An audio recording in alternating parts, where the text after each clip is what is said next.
Fala pessoal, sejam todos muito bem-vindos ao canal Rick Direito. Aqui nós temos uma forma descomplicada de conversar sobre o acesso à justiça, sobre saúde.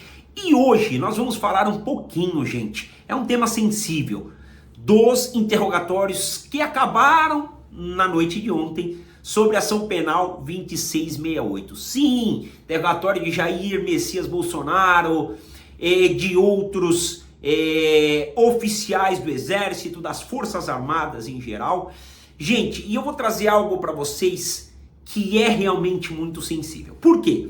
E eu vou explicar. Nessa ação penal 2668, estavam ocorrendo os interrogatórios no Supremo Tribunal Federal e aí estavam ali presente o ministro Alexandre de Moraes, que é relator neste caso, o ministro Fux, o procurador-geral Paulo Gonet, fazendo diversas perguntas às testemunhas, né, aos interrogados.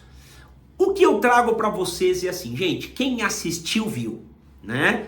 Nós esperávamos ali um clima muito tenso, porque é algo relacionado ao 8 de janeiro, tem muitas nuances sobre isso, o STF tem tratado isso com muito rigor, principalmente o ministro Alexandre de Moraes tem batido com muita força nas oitivas, mas não foi exatamente o que nós vimos na segunda e na terça-feira. Eu mesmo, vou dizer para vocês, eu mordi a língua porque eu esperava que ontem tivesse um embate muito severo entre o ministro Alexandre de Moraes e o ex-presidente Jair Messias Bolsonaro. E isso não aconteceu.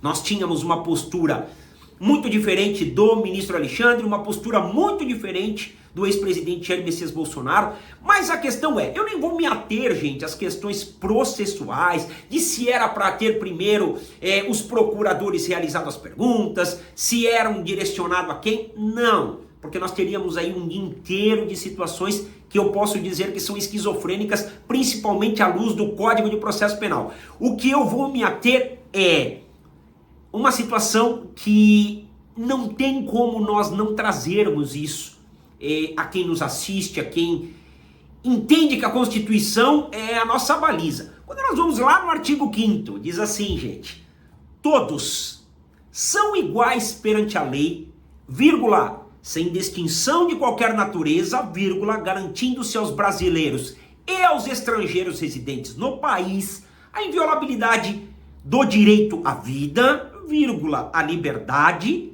vírgula, a igualdade, vírgula, segurança e a propriedade, vírgula, nos termos seguintes. E eu quero grifar aqui, gente, a igualdade. Todos somos iguais perante a lei. Será? Será que analisando esses interrogatórios de segunda e terça, nós somos iguais perante a lei?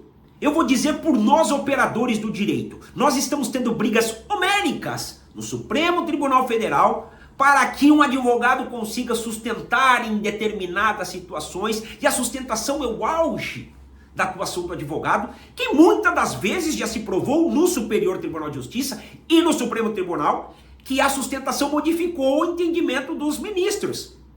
E aí nós temos brigas homéricas para o advogado tentar sustentar, olha só.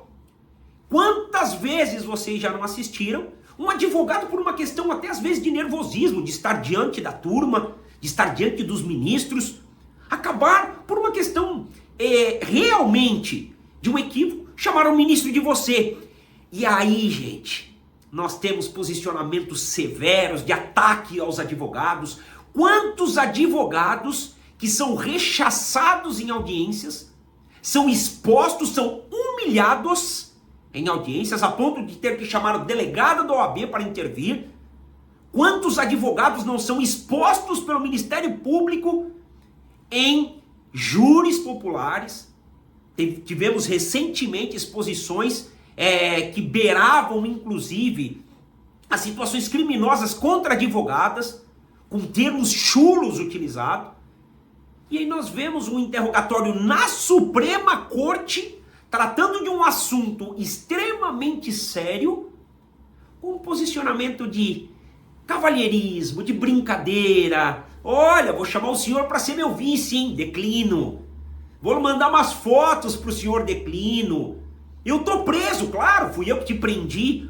Ou seja, será realmente, analisando de forma bem fria os depoimentos colhidos no interrogatório da 2668, o posicionamento dos advogados, dos réus, dos ministros, será que realmente nós somos iguais perante a lei? Será que eu, Henrique, posso chegar no Supremo e fazer uma brincadeira dessa com o ministro e ela vai ser acolhida da mesma maneira? Será que o ministro vai falar declino? Ou será que o ministro vai caçar o meu direito de continuar sustentando, inclusive encaminhar os autos para a OAB, como acontece em muitas situações?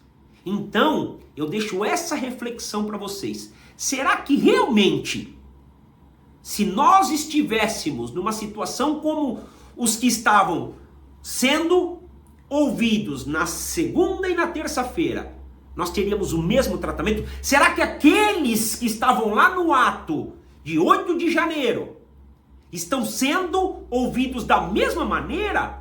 Será que aquela que pintou a estátua com o batom tem a mesma liberdade daqueles que estavam sendo inquiridos na segunda e na terça? Se não, o artigo 5º tem que ser revisto.